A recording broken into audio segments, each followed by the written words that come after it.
Vote देने के लिए झुंड बना करके गरीब तबके के लोग के दरवाजे पर जाएंगे कि सिक्का माइनॉरिटी के लिए अभी वर्तमान में वीरेंद्र गुप्ता अच्छे हैं। एक तो विकास के नाम पर 0/0 है। आप देख रहे हैं ग्राम स्वराज 24 न्यूज और मैं अभी शांति चौक पर हूँ और एक होटल है, चाय पी रहे थे जब तक यहाँ पर राजनीतिक बातचीत छिड़ गई। तो ऐसे तो अभी हम सिक्का माइनॉरिटी क्षेत्र में है और सिक्का माइनॉरिटी का जो क्षेत्र है कई विधायकों को बदलते हुए देखा है। तो और 2025 में चुनाव भी है, तो हम सिक्का माइनॉरिटी के जो जनता है उनसे हम जानने को प्रयास करेंगे कि सबसे बेटर सिक्का माइनॉरिटी को सिक्का विधानसभा क्षेत्र का सबसे बढ़िया विधायक अभी तक कौन हुए और फिर अगला जो चुनाव आ रहा है उस विधानसभा में किनको जनता फिर चाहती है कि वो सिक्का माइनॉरिटी क्षेत्र से वो विधायक बने। हाँ सर, सबसे पहले नमस्कार, आपका नाम? मेरा नाम हुआ बलराम यादव, मैं सिक्का विधानसभा का और ऐसे भी सामाजिक कार्यकर्ता। प्रश्न मेरा ये है कि अभी जो बिहार की राजनीति और बिहार में डबल इंजन का सरकार है, जदयू और बीजेपी का, और विपक्ष में कहा जाए तो आरजेडी मजबूत है, तो सिक्का माइनॉरिटी क्षेत्र के जो विधायक तो अभी तो महागठबंधन के हैं, माले के जो वीरेंद्र गुप्ता है वो तो कहा जाए तो महागठबंधन के विधायक हैं। इसके पहले इस क्षेत्र पर दिलीप जो विधायक थे, दिलीप लाल नहीं, उनका काबिज था, कहा जाए तो उनका तो खैर एक खानदानी सिक्का माइनॉरिटी का क्षेत्र था नहीं।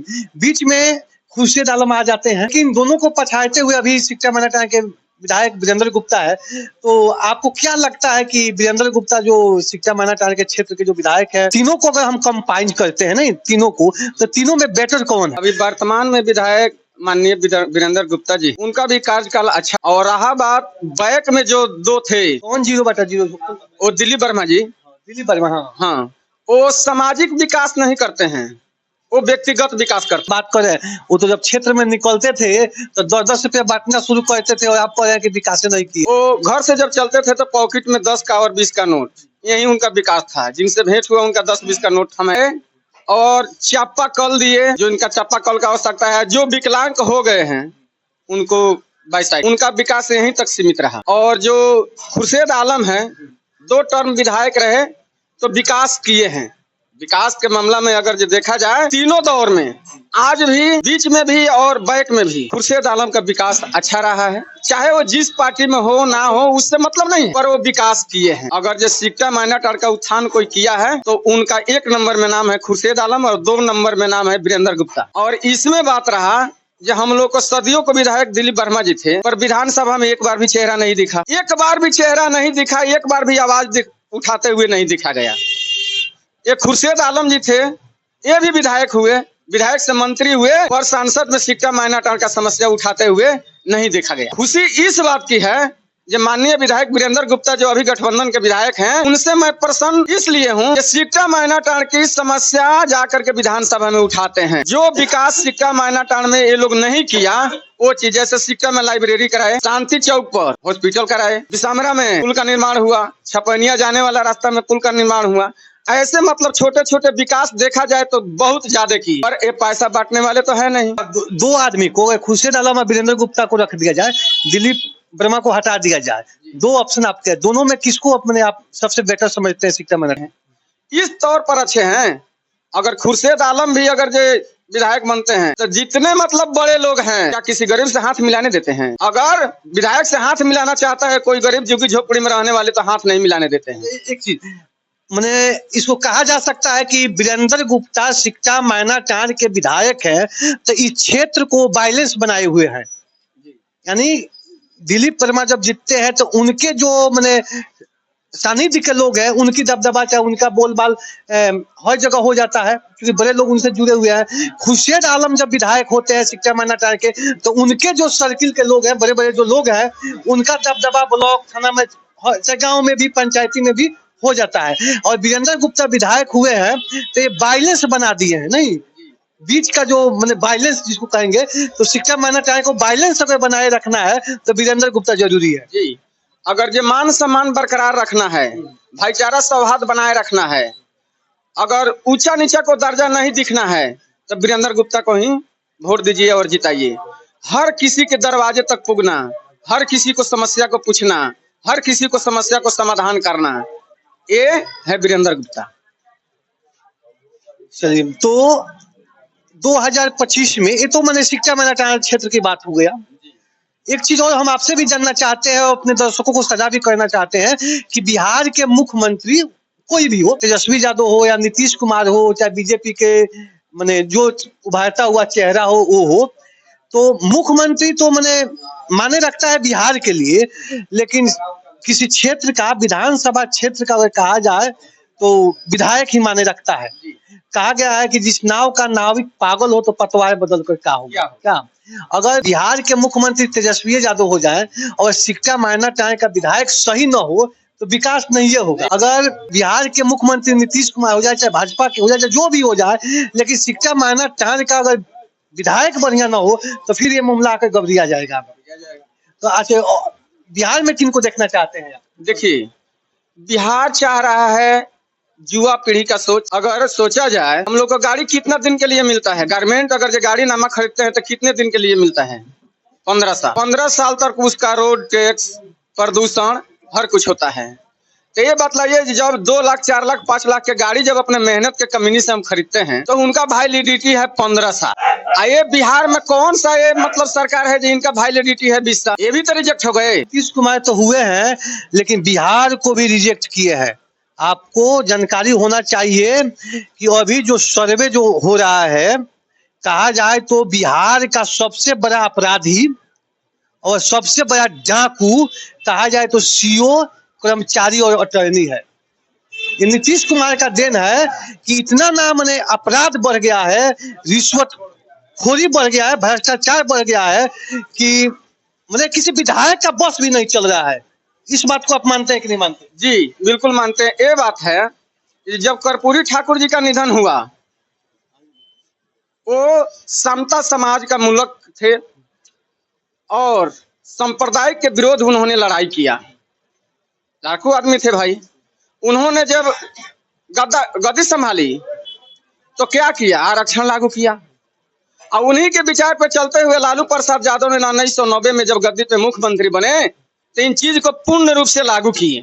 तो उस समय क्या था?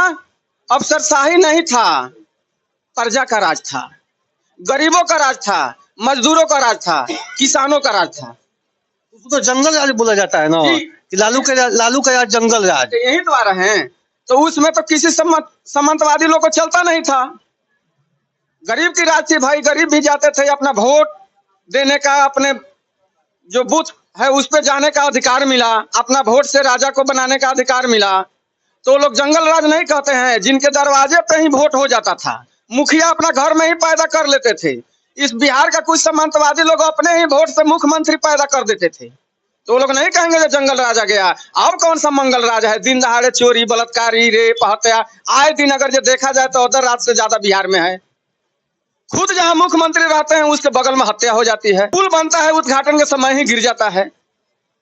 जंगल राज तो आप है। जो एक इंदिरा आवास के लिए अगर जो कोई जाता है तो उसका अफसर कहता है 2000-2500 रुपया पहले दो, और उसका चाटुकर्ता कौन बना है? तो गांव में जो वार्ड जीता है अपने समाज से ही जा करके वो उसका चाटुकर्ता करता है। ये स्थिति बिहार की है कि कहा जाए तो आज अफसरशाही जो व्यवस्था है और कहा जाए तो लोकतंत्र जो मूल जो लोकतंत्र है वो लोकतंत्र बचा नहीं। लोकतंत्र कहने के लिए है, लोकतंत्र कहा जाता है कि लोकतंत्र मिला है, लेकिन लोकतंत्र हमको दिखाई नहीं पड़ रहा है क्योंकि जो भी है वो अफसरशाही है। और नीतीश कुमार का जबरन कहा जाए तो जनता पर एक बोझ। तो सिक्का मायना टार की जो विधायक है इनमें सबसे बढ़िया कहा जाए तो वीरेंद्र गुप्ता जी है, क्योंकि वीरेंद्र गुप्ता जो है वो वायलेंस को बनाए हुए हैं।